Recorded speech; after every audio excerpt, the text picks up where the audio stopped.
أعوذ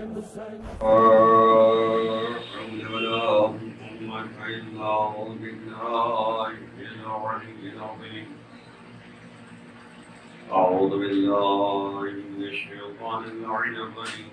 بسم الله الرحمن الرحيم. الحمد لله الذي هدانا لهذا وما كنا لنهتدي لولا أن هدانا الله.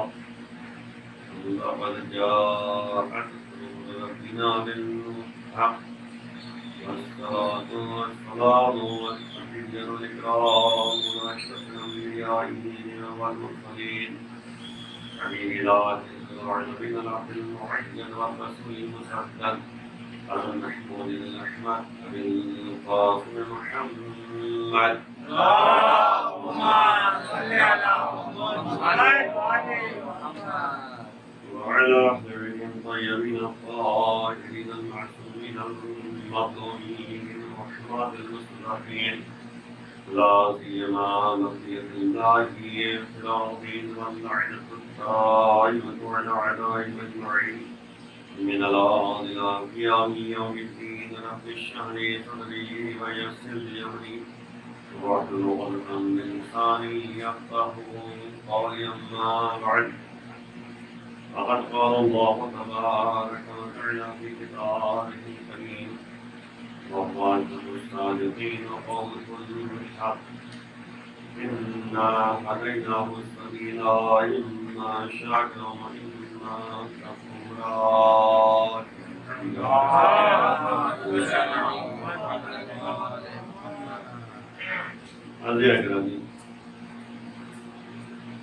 گفتگو آپ کے سامنے ہو رہی ہے. پروردگار کا ارشاد گرامی ہے کہ بے شک ہم نے ہدایت کا راستہ ہموار کر دیا ہے. یہ تمہاری ذمہ داری ہے. تم ہدایت کے راستے میں چل کے جو ہے شکر نعمت کرو. کیا تم ہدایت کے راستے سے بھٹک کر جو ہے تم تمہاری نعمت کرو. لیکن یاد رکھو اگر تم جو ہے شکر نعمت کرتے چلے جاؤ گے تو ہم نعمتوں میں اضافہ کرتے چلے جائیں گے. اگر تم نے جو ہے کفران نعمت کی تو یاد رکھو میرا عذاب بہت ہی سخت اور دردناک ہے. غور طلب بات یہ ہے کہ حالی بنانا پروردگار اپنے ذمے اس نے لے رکھا ہے. اسی لیے سورہ جمعہ میں آپ پڑھتے ہیں کہ هو الذی بعث فی الامین رسولا منہم یتلو علیہم آیاتہ وَيُزَكِّيهِمْ وَيُعَلِّمُهُمُ الْكِتَابَ وَالْحِكْمَةَ وَإِنْ كَانُوا مِنْ قَبْلُ لَفِي ضَلَالٍ مُبِينٍ. وہی پروردگار ہے جو ان کے درمیان سے عرب کے درمیان سے ہی ایک شخص کو منتخب کرتا ہے. کس لیے؟ مقصد ہی بیان کر رہا ہے. پہلا مقصد یہ ہے آیات الہیہ کی تلاوت. دوسری بات جو ہے دوسرا مقصد جو ہے وہ تزکیہ نفس کی پاکیزگی. یعنی نبی آئے تھے لوگوں کے نفس کو پاکیزہ بنانے کے لیے اور قرآن و حکمت یعنی کتاب و حکمت کی تعلیم دینے کے لیے آئے تھے. یہ تین مقاصد جو ہے پروردگار بیان کر رہا ہے رسول کے بعثت کے سلسلے میں کہ کام رسول کا یہ ہے آیات الہیہ کی تلاوت کرنا, تزکیہ نفس کرنا اور کتاب و حکمت کی تعلیم دینا. مین پوائنٹ یہی ہے کہ جو میں آپ کے سامنے عرض کر رہا تھا کہ تربیتی پہلو ایک ایسی چیز ہے جس کی طرف ہمیں توجہ کرنے کی ضرورت ہے. نبی نے کیا کیا تھا؟ تزکیہ نفس کے لیے قدم بڑھایا تو سب سے پہلا قدم کیا تھا؟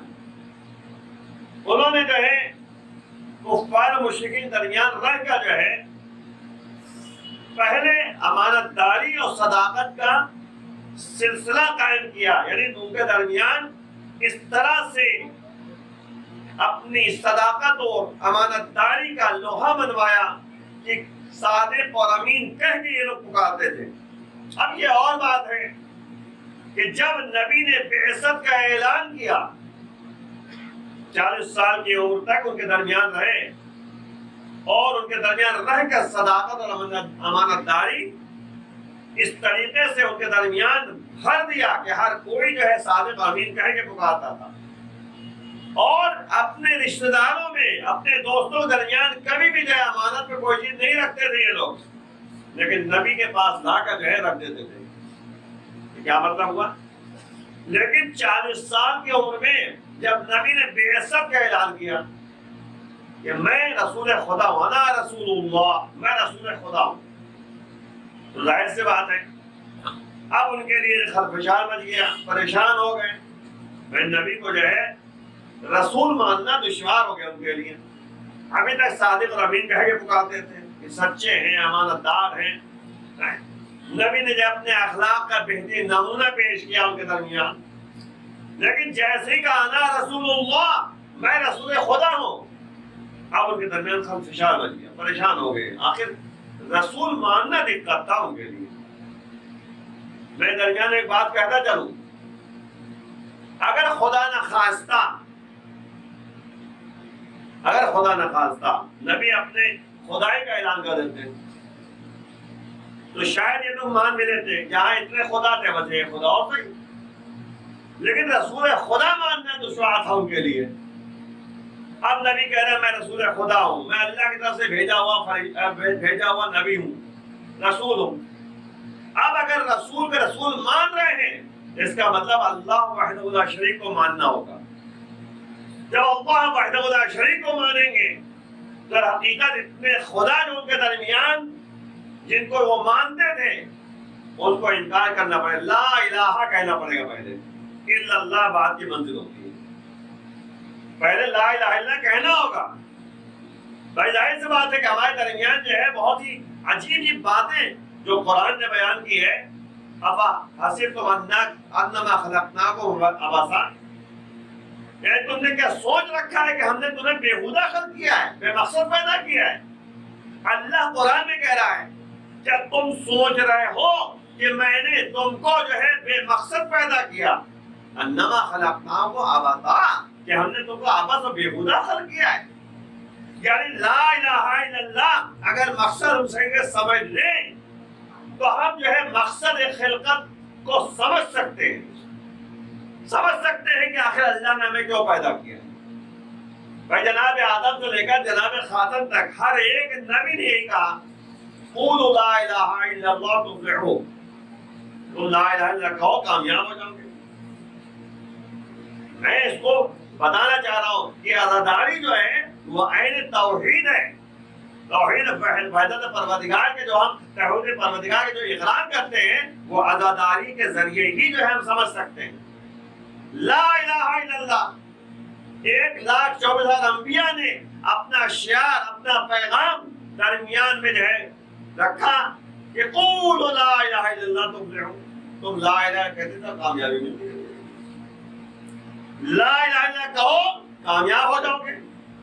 آج دیکھیں دنیا بہت سارے لوگ موجود ہیں جو لا الہ الا اللہ کہتے ہیں، کہنے والے بہت سارے، کیا ہر کوئی جو ہے کامیاب ہے؟ کامیاب وہی ہو سکتا ہے جو لا الہ الا اللہ کے مقصد کو سمجھ سکے، لا الہ الا اللہ کی حقیقت کو سمجھ سکے، لا الہ الا اللہ کو اپنے دل و دماغ میں جو ہے ڈال سکے۔ یہی لا الہ الا اللہ ہے جس کے بارے میں امام رضا علیہ السلام ارشاد فرماتے ہیں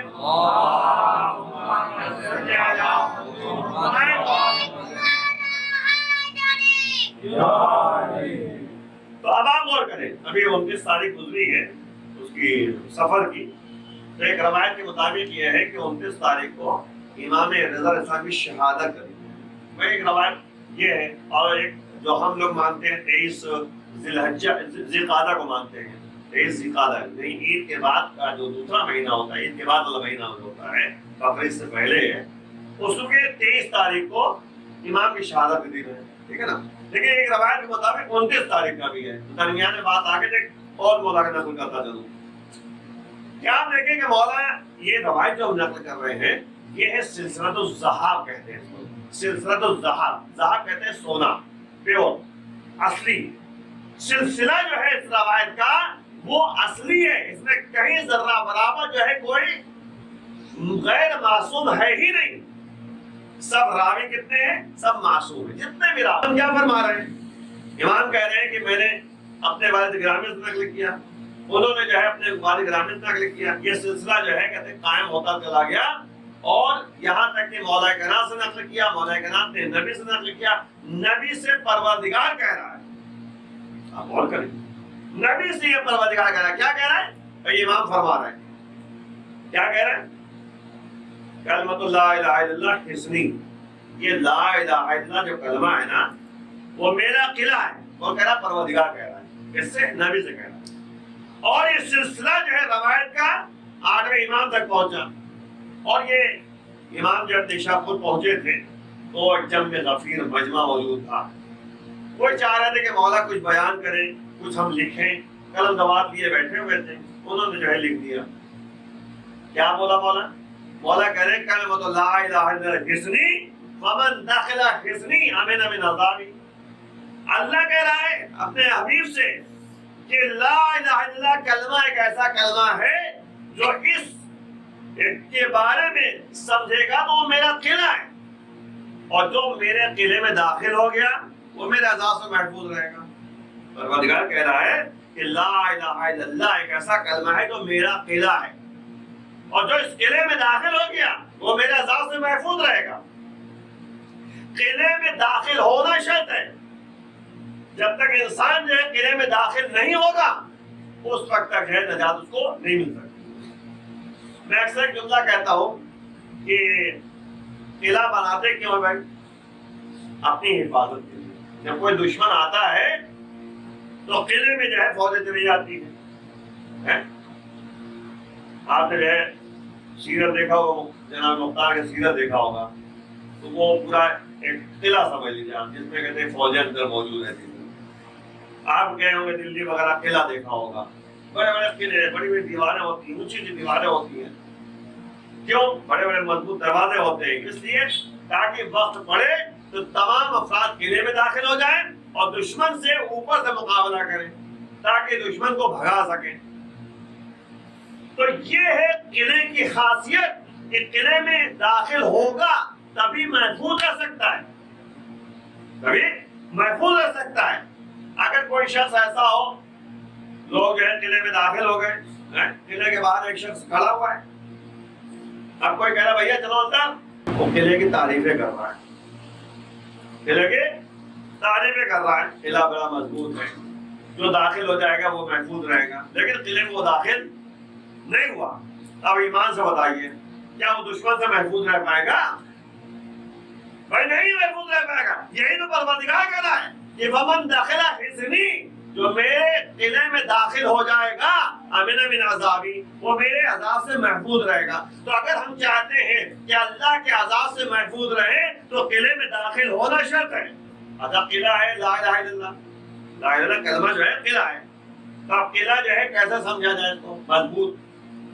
بھائی دیکھیں اس میں ایک بات کہنے کی بات ہے، اس سے پہلے کہ حدیث آپ کے سامنے ابھی بیان کرنا ہے، اس کے بعد والے جملے کو ہم ایک بات آپ کو بیان کرتے ہیں۔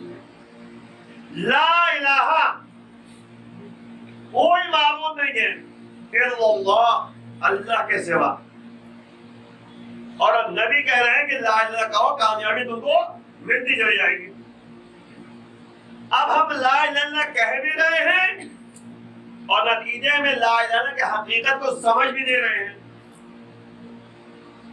بھائی لا الہ کا ترجمہ کیا ہے؟ کوئی بتا پائے گا؟ مطلب یہ ہے کہ اللہ کے سوا کوئی معبود نہیں ہے۔ تو معبود نہیں کیا مطلب؟ جو لائق عبادت ہے وہ معبود کوئی نہیں ہے اللہ کے سوا۔ اللہ کے سوا کوئی معبود نہیں ہے جو لائق عبادت ہے۔ تو جو میں ترجمہ کرنا چاہ رہا ہوں اپنے چھوٹے بھائیوں کے لیے کہ توجہ کریں، لا الہ الا اللہ کلمے کا جز ہے۔ لا الہ الا اللہ سمجھ لے زندگی سمجھ گئی ہماری، سمجھ گئی۔ یعنی مطلب کیا ہے؟ لا الہ کا مطلب اگر سمجھنا ہے تو مولا کے یہ قول سامنے رکھنا ہوگا۔ مولا نے کیا کہا؟ الہی ما عبدتک، پروردگار ہم تیری عبادت اس لیے نہیں کر رہے ہیں کہ جنت کے لالچ ہے، اور نہ اس لیے عبادت کر رہے ہیں کہ جہنم کا خوف ہے، بل وجدتک اہلا للعبادۃ فعبدتک، میں نے تجھے لائق عبادت سمجھا ہے، عبادت کر رہا ہوں۔ تو لا الہ الا اللہ کا مطلب یہ ہے کہ اللہ کے سوا کوئی لائق عبادت نہیں ہے، مولا کے اس قول کے مطابق۔ ٹھیک، چلیے تھوڑا سا اور بات کو تھوڑا اور بڑھا دیتے ہیں۔ جنگ احد میں کیا ہوا تھا؟ جنگ احد میں یہ اللہ کی طرف سے ندا آئی تھی کہ لا فتح الا علی، ٹھیک، لا فتح الا علی، علی کے سوا کوئی جوان ہی نہیں ہے۔ یہ تو ندا آئی تھی۔ اس قول کو ثابت کرنے کے لیے میں یہاں تک لے کر آیا ہوں آپ کو۔ کیا اس زمانے سے لے کر آج تک کوئی جوان پیدا نہیں ہوا کیا؟ اس زمانے میں جوان تھے۔ اللہ کیا کہہ رہا ہے؟ اللہ کہہ رہا ہے کہ علی کے سوا کوئی جوان ہی نہیں ہے، لا فتح الا علی، علی کے سوا کوئی جوان ہی نہیں ہے۔ اللہ نے ندائے پروردگار۔ اب آپ بتائیں اس زمانے کے جوان نہیں تھے، جوان تھے، لیکن پروردگار بتانا چاہتا ہے کہ ایسا جوان جو کرار ہو، غیر فرار ہو، بڑھ بڑھ کے حملہ کرتا ہو، نبی کا ساتھ دیتا ہو، دین کی خدمت کرتا ہو، دین کے محافظ ہو، علی کے سوا کوئی نظر نہیں آئے گا۔ ایک صلوات اور محمد والے۔ اب مقصد یہ ہے کہنے کا کہ پروردگار کے ندائے لا فتح الا علی، علی کے سوا کوئی جوان نہیں۔ تو اب پروردگار بتانا چاہ رہا ہے ایسا جوان جو کرار ہو، غیر فرار ہو، وہ بڑھ بڑھ کے حملہ کرنے والا ہو، علی کے سوا کوئی نظر نہیں آئے۔ ٹھیک ہے، تو اب یہی بات یہاں بنی ہے کہ آپ کو بہت سارے معبود دکھائی دیں گے، اور جو کیجیے گا بہت سے معبود دکھائی دیں گے، لیکن جو قابل عبادت ہے، لائق عبادت ہے، وہ صرف پروردگار ہے، اس کے سوا کوئی نہیں ہے، جو مولا نے اپنے جملے میں بتایا۔ اب آپ تھوڑا سا اور بڑھا دیں تاکہ بات اور واضح ہو۔ قرآن نے کہا ہے سورہ یاسین میں، اے بنی آدم، کیا تمہیں یاد نہیں ہے اللہ کے سوا تم نے عہد و پیمان کیا نہیں کیا تھا تم نے؟ یہی میں ایک جملہ کہتا ہوں درمیان میں، کہہ دوں کہ ہم واقعاً زیارت جو پڑھتے ہیں، امام کی واقعاً زیارت جو پڑھتے ہیں، غور کریں، اس میں ایک جملہ موجود ہے زیارت اربعین میں، وفیت بعہد اللہ، مولا آپ پر سلام ہو، ہم گواہی دیتے ہیں کہ آپ نے عہد پروردگار پر وفا کیا ہے، اور وفا کیا ہے عہد و پیمان جو پروردگار کی بارگاہ میں باندھا تھا، جو وعدہ کیا تھا۔ اور اللہ سورہ یاسین میں یاد دلا رہا ہے کہ کیا تمہیں یاد نہیں ہے کہ ہم نے تم سے عہد و پیمان لیا تھا؟ اے بنی آدم، اے آدم کیا ہوتا، کیا تم سے ہم نے عہد و پیمان نہیں لیا تھا؟ تو جب یعنی یہ اللہ متوجہ کر رہا ہے، اور کیا کہنا چاہ رہا ہے اللہ تعبد الشیطان، کیا عہد و پیمان لیا تھا بتائیے؟ عالم ارواح میں اللہ نے ہم سب سے عہد و پیمان لیا تھا، وعدہ لیا تھا کہ اللہ تعبد الشیطان، شیطان کی عبادت نہ کرنا۔ دیکھا آپ نے، کچھ لوگ ہیں شیطان کی عبادت کر کے شیطان کو معبود مانتے ہیں۔ اللہ منع کر رہا ہے، دیکھو شیطان کو معبود نہ ماننا، شیطان کی عبادت نہ کرنا، انہ لکم عدو مبین، یہ تمہارا کھلم کھلا دشمن ہے۔ ان اعبدونی، تم میری عبادت کرو، یہی صراط مستقیم ہے۔ تو پروردگار ہمیں صحیح راستہ بتا رہا ہے، ہدایت کا راستہ پروردگار ہموار کر رہا ہے۔ اب آپ غور کریں، ایک تو یہ ہو گیا، دوسرا طور قرآن میں دیکھیے کیا لکھا ہوا ہے، افرائیت من اتخذ الہہ ہوا، پروردگار کہہ رہا ہے کیا تم نے ایسوں کو دیکھا ہے جو اپنی خواہشات نفسانیہ کو معبود مان لیتے ہیں؟ دیکھا اللہ نے کیا کہا، معبود مان لیتے، یعنی کچھ ایسے لوگ ہیں جو اپنی خواہشات کو معبود مانتے ہیں۔ پورا ہم و غم انسان کا یہ ہوتا ہے کہ کیسے ہم جو ہے اپنا شکم بھرے، کیسے ہم جو ہے عالیشان مکان بنائیں، کیسے ہم جو ہے اپنے اقتدار کو حاصل کریں، کیسے ہم عزت کو حاصل کریں، کیسے شہرت کو حاصل کریں۔ اسے اللہ کی پرواہ نہیں ہے، حسین کی پرواہ نہیں ہے، بس یہی پرواہ ہے کہ اسی طریقے سے ہمارے پاس مال آ جائے، دولت آ جائے، عزت آ جائے، شہرت آ جائے، گھر بن جائے، یہ ہو جائے، وہ ہو جائے، سب ہم و غم ادھر رہتا ہے۔ یہی پیٹ کے لیے چوری بھی کرنے لگتا ہے، یہی پیٹ کے لیے جو ہے کہ دھوکہ دینے لگتا ہے، اسی پیٹ کے لیے جھوٹ بولنے لگتا ہے، اسی پیٹ کے ذریعے جو ہے پیٹ کے لیے ہی جو ہے انسان جو ہے دھوکے میں دوسروں کو رکھتا ہے۔ بھائی جو عام طور پہ چوری کی جاتی ہے تول میں، اسی پیٹ کی وجہ تو کرتے ہیں تول میں۔ ظاہر سی بات ہے کہ کبھی تول میں چوری کریں گے، ہے نا، کبھی کپڑا جو ہے ناپیں گے آپ کے سامنے، 5 میٹر کپڑا آپ کو چاہیے، ایسا ناپیں گے کہ آپ جو 4 میٹر کپڑا نکلے گا 4.5 نکلے گا، آپ کہاں ناپوانے جائیں گے آپ؟ تو اتفاق سے میں بہت عرصے کی بات ہے، وہ ڈوری جو کہتے کی ملتی نہیں ہے راستوں میں، تو اس نے کہا اتنے روپے میٹر ہے، بہت پرانی بات ہے، میں خود اس کے بارے میں، تو اس نے کہا کہ اتنے روپے میٹر، ہم نے کہا فلاں کہا تو اتنے ملتی ہے، کہلے ٹھیک ہے اتنے ملتے رہتے، فرق کیا ہوگا؟ کہلے فرق ہمیں بتاتے، کہلے دیکھیں ہم ناپ رہے ہیں، آپ نے کئی میٹر دیا؟ 10 میٹر مثلا، اس نے ناپ کے دکھایا، کہا دیکھیں ہم نے 10 میٹر ناپ دیا، ہم آپ کو اتنے پیسے دے رہے ہیں، لیکن اس کو اب آپ یہی نشان لگائیے، ہم پھر سے ناپ دیں، ہم نے ناپا تو کم نکلا، یعنی ہم نے دیکھا تو پورا نکل رہا تھا، لیکن اس نے ناک بتا کہا دیکھو ایسے ہوتا ہے۔ تو مقصد کہنے کا یہ ہے، میں بتانا کیا چاہ رہا ہوں، یعنی لوگ جو ہے کچھ اس طرح کے دھوکہ کرتے ہیں پیسہ کمانے چکر میں، کبھی جھوٹ بولتے ہیں، ہے نا، ہر طریقے سے جو ہے انسان کوشش کر رہا ہے کسی نے خواہشات نفسانیہ کے لیے، اور خواہشات نفسانیہ جب تک مغلوب نہیں ہوگی، مولا فرما رہے ہیں کچھ لوگ ایسے ہیں جو خواہشات نفسانیہ کے اسیر بن جاتے ہیں، اسیر، جب اسیر بن جاتے ہیں اس سے باہر نکلنا ناممکن ہوتا ہے، بہت مشکل ہے، بہت مشکل ہے۔ بھائی پچھلے ساتھ کے ساتھ کیا ہوا تھا؟ وہ خواہشات نفسانیہ کا اسیر بن گیا تھا، صرف اقتدار حکومت کا اسیر بن گیا تھا، اس کی نظروں میں تھا رہی کی حکومت، اس کے نظروں میں تھا خواہشات نفسانیہ، مال و دولت اکٹھا کرنا، بہترین عیش کے ساتھ زندگی بسر کرنا، یہ مقصد تھا۔ اور جب یہ مقصد آ جاتا ہے تو چاہے حسین جیسا معصوم امام جو ہے سامنے اس کو سمجھاتے رہے، پھر بھی وہ راہ راست پہ آنے والا۔ اور کرنے کے بعد عزیزوں، حقیقت حقانیت کی دلیل ہے کہ سمجھنے کی ضرورت ہے، تو قرآن کہہ رہا ہے افرائیت من اتخذ الہ ہوا، کیا تم نے ایسوں کو دیکھا ہے جس کو، جو ایسے افراد ہیں جو خواہشات نفسانیہ کو اپنا معبود مانتے ہیں، معبود، اور اللہ کہہ رہا ہے کہ لا الہ الا اللہ میرا قلعہ ہے، جو اس قلعے میں داخل ہو گیا وہ میرا عذاب سے محفوظ رہا۔ اب آپ کے بات میں سمجھ آئی نا لا الہ الا کا مطلب کیا ہے؟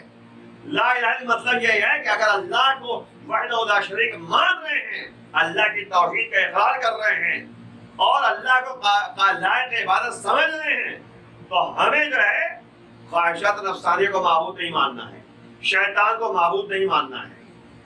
شیطان اور خواہشات نفسانیہ یہ دونوں کا غلبہ حاصل ہو جاتا ہے انسانوں پر، مطلب پینے میں کبھی صبح کی نماز قضا ہو رہی ہے، انہیں پرواہ نہیں، نیند کے غلبے میں ہے پڑا ہوا، خواہشات نفسانیہ نیند کا غلبہ۔ بہت ایک بات درمیان میں آگے ایک آدھے منٹ میں کہہ دوں کہ یہ انسان غلط کہتا ہے کہ میری آنکھ نہیں کھلتی، بالکل غلط کہتا ہے، رانگ ہے، اٹ از رانگ، بالکل غلط ہے، کیونکہ اللہ فرشتوں کو بھیجتا ہے اٹھانے کے لیے مومنین کو، مومن کے پاس۔ اب انسان کروٹ بدل کے سو جائے یہ اس کی غلطی ہے، اٹھانے والا پروردگار فرشتوں کے ذریعے۔ بھائی آپ نے مفاتیح الجنان اٹھائیے، اس میں ایک حدیث ہے نماز شب کے سلسلے میں، ہم اس لیے نماز شب کی بات بتا رہے ہیں، نماز صبح تو واجب ہے، وہ تو پڑھنا ہی پڑھنا ہے، نماز شب کے لیے بتا رہا ہوں میں آپ کو۔ امام فرما رہے ہیں، ہمارے ان کے چھٹے امام جعفر صادق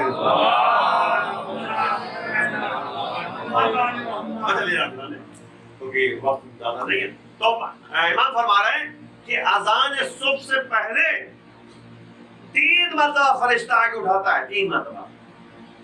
ایک مرتبہ فرشتہ آیا، اس نے اٹھایا، آنکھیں کھلی، اگر اٹھ گیا، اٹھ کے جا کے جو ہے اپنا وضو کیا اور نماز پڑھنے لگا، کوئی بات نہیں، کروٹ بدل لیا، اس نے سو گیا۔ پھر دوسری مرتبہ پھر فرشتہ آیا، اس نے اٹھا دیا، آنکھیں کھلی، پھر جیسے آنکھیں کھلی نا، شیطان پہلی مرتبہ تھپکی دے چکا تھا، دوسری مرتبہ پھر تھپکی دے رہا، سو جا آرام سو جاتا ہے۔ پھر تیسری مرتبہ پھر فرشتہ آتا ہے اٹھانے کے لیے، پھر جو ہے شیطان تھپکیاں دیتا ہے، سو جا سو جا۔ اور جیسے ہی اذان صبح ہونے لگتی ہے شیطان جو ہے اتنا خوش ہوتا ہے اور دہاڑے مارتا ہے، یعنی خوش ہوتے ہوئے اور ٹھٹے مارتا ہوا جو ہے وہ نکل جاتا ہے کہ میں نے ایک مومن کو نماز شب سے روک دیا۔ ارے جب نماز شب سے روکنے پر وہ اتنا خوش ہوتا ہے، نماز صبح جس کی قضا ہو جاتی ہے اس کے سلسلے میں کیا ہے؟ تو عزیزوں یہ خواہشات نفسانیہ ہیں جو نیند ہے یہ سب غلبہ پیدا کر لیتی ہے، اور نتیجے میں انسان جو ہے یہ غلط کہتا ہے کہ میری آنکھ نہیں کھلتی، ہر ایک کی آنکھ کھلتی ہے، لیکن یہ انسان ہوتا ہے جو شیطان کی تھپکیوں میں اتنا سے چور ہو جاتا ہے، آرام سے اس کو نیند آ جاتی ہے، بہترین طریقے سے سو جاتا ہے۔ نعرہ حیدری، نعرہ سرور، اللہم صلی اللہ علیہ وسلم۔ میں عرض کر رہا تھا کہ شیطان کی عبادت اور خواہشات نفسانیہ کی پیروی، یہ دونوں جو ہے اللہ منع کر رہا ہے قرآن۔ تو لا الہ الا اللہ کا مطلب یہ ہے کہ نہ خواہشات نفسانیہ کی پیروی ہے اور نہ ہی شیطان کی پیروی ہے، الا اللہ، صرف اللہ وحدہ لا شریک کی پیروی ہے۔ اور اسی چیز کو مولا آگے بڑھا رہے ہیں کہ بے شرطہا و شروطہا، یہ تو میں نے ابھی بات بتائی، ابھی تو دو جملے رہ گئے تھے، میں جلدی سے بہت باتیں رہ گئی تھی، ایک بات درمیان میں آ گئی، ضروری تھی تاکہ ہم پیغام ایک دوسرے کو پہنچا سکیں، جہاں پہ میری آواز جا سکے۔ تو بہرحال جا کے دیکھیں، مولا نے کہا کہ بے شرطہا و شروطہا، یعنی تنہا لا الہ الا اللہ کافی نہیں ہے، بے شرطہا یعنی محمد کی نبوت، ٹھیک، بے شرطہا شرط محمد کی نبوت، و شروطہا اماموں کی امامت، یعنی تنہا لا الہ کافی نہیں، لا الہ الا اللہ محمد رسول اللہ علی ولی اللہ کہنا ضروری ہے۔ اور علی ولی اللہ کا مطلب یہ ہوا کہ ہم اور 11 اماموں کی ولایت کو بھی قبول کریں، یعنی 12 اماموں کی ولایت اور امامت کو قبول کرنا لازم ہے ہمارے لیے۔ تو ظاہر سی بات ہے، مولانا کیا کہا، وَأَنَا مِن شُرُوطِهَا، میں ان شرطوں میں سے ایک شرط ہوں، یعنی 8ویں امام نے فرمایا کہ میں ان شروط میں سے ایک ہوں، یعنی میری بھی امامت کو آپ کو قبول کرنا ہوگا، اس زمانے کی بات ہے۔ اور آج کے زمانے میں 12 اماموں کی امامت، تب کہیں جا کے ایمان کمپلیٹ ہوگا، ورنہ ایمان مکمل نہیں ہو سکتا۔ اسی لیے جو روایت موجود ہے کہ قتل حسین کی حرارت ایسی حرارت ہے کہ مومنین کے دلوں میں کہ کبھی لا تبرد ابداً، کبھی ٹھنڈی ہو ہی نہیں سکتی حرارت۔ واقعاً جو ہے اگر صحیح معنوں میں انسان حقانیت کو قبول کرے تو حسین جو شہید ہوئے ہیں کربلا کے میدان میں، قتل ہوئے ہیں، اس کی حرارت ایسی مومن کے دلوں میں ہے، مومنین کے دلوں میں، کہ کبھی ٹھنڈی نہیں ہو سکتی، کیونکہ اسی حسین نے کہا تھا کہ اگر میرے قتل سے دین بچ سکتا ہے تو آؤ تلواریں مجھے قتل کر دیں۔ دین کو بچایا تو حسین نے۔ یہ توحید پروردگار جو اذان میں آوازیں آ رہی ہیں، اذانیں جو برقرار ہیں، وہ سب کے سب جو حسین کی قربانیوں کا نتیجہ ہے۔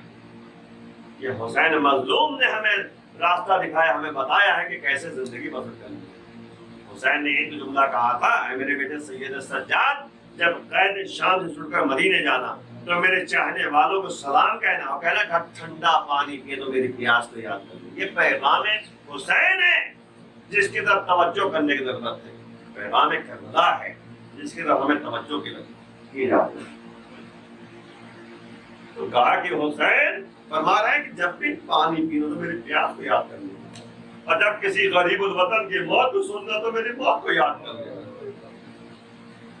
حسین نے پیغام یہ دیا کہ حسین کی مظلومیت کو یاد کرو، حسین کی پیاس کو یاد کرو، ایسی پیاس کہ جناب علی اکبر نے بتایا تھا کہ میرا بابا کتنا پیاسا ہے۔ علی اکبر جو واپس آئے تھے اس میں ایک مقصد یہ بھی تھا کہ میرے بابا کی پیاس لوگوں کے سامنے آیا اور روشن ہو جائے۔ حسین نے کہا اے کاش تم کربلا کے میدان میں اترے چاہنے والوں تو دیکھتے کہ میں نے 6 مہینے کے بچے کے کس طرح پانی مانگا، ارے پانی کے بدلے 3 بار کا تیرا چلا، میرا بچہ میرے ہاتھ میں منقلب ہو گیا۔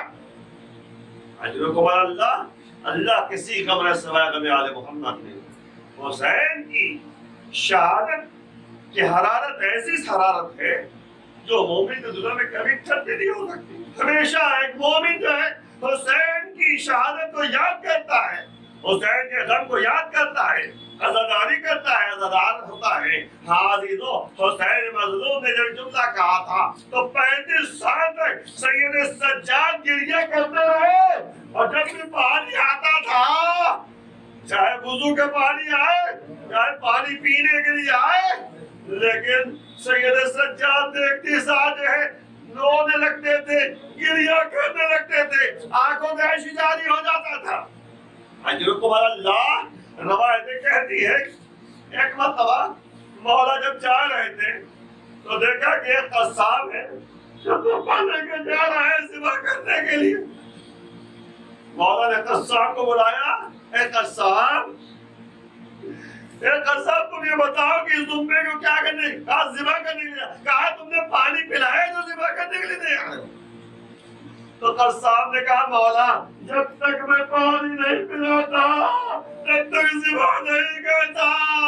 ایک مرتبہ مولا نے کربلا کے رخ کیا, اے مظلوم بابا, ایک قصاب بھی دمبے کو ذبح کرتا ہے تو بغیر پانی پلائے نہیں ذبح کرتا. ہائے آپ کی مظلومیت کہ آپ کو 3 دن کا بھوکا پیاسا ذبح کر دیا گیا. اجرکم اللہ, اللہ کسی قبر سوائے قبر محمد نے اجرکم اللہ. حاضروں, حسین مظلوم نے جملہ کہا کہ مجھے رلا رلا کر ذبح کیا گیا, مجھے رلا رلا کر ذبح کیا گیا. ہاں سوچو عزیزوں, جب جناب عباس گئے تھے اور وہ آواز دی تھی یا آخر حضر خاک مولا غلام کی خبر دیجئے, تو حسین کا کیا جملہ تھا, کمر پکڑ کے بیٹھ گئے, ان کثرت ظاہری, یا عباس تمہارے مرنے سے حسین کی کمر ٹوٹ گئی. حسین نے عباس کے سرانے جا کر باتیں کی اور کہا بھیا عباس کوئی تمنا اور آرزو ہو تو بتاؤ. کہا ایک آنکھ میں تیر ہے اور دوسرے آنکھ میں خون ہے, اگر آپ اس خون کو صاف کر دیں تو میں آپ کی زیارت کر لوں. جب میں اس دنیا میں آیا تھا تو سب سے پہلے آپ کی زیارت کی تھی, آج میں آخری وقت آپ کی زیارت کرنا چاہتا ہوں. ادھر آنکھ کے خون کو صاف کیا, حسین کی زیارت کی ہے. ایک مرتبہ حسین نے کہا اے بھیا عباس, تم نے ہمیشہ آقا اور مولا کہہ کے پکارا ہے, آج میری تمنا یہ ہے کہ تم بھیا کہہ کے پکارو. عباس نے ایک مرتبہ بھیا کہا, حسین کے سامنے عباس کی روح جنت کو پرواز کر گئی. حسین علم لے کر پہنچے, جناب سکینہ بچوں سے کہہ رہی ہے گھبراؤ نہیں, علم دکھ رہا ہے, چچا عباس آ رہے ہیں. جیسے ہی علم قریب پہنچا, سکینہ نے دیکھا چچا عباس تو نہیں ہے, بابا کے ہاتھ میں علم ہے. جو کودے پھینک دیے, کودے جب پھینک دیے اور دوڑتی بھی گئی, بابا کے دامن کو تھام لیا. بابا چچا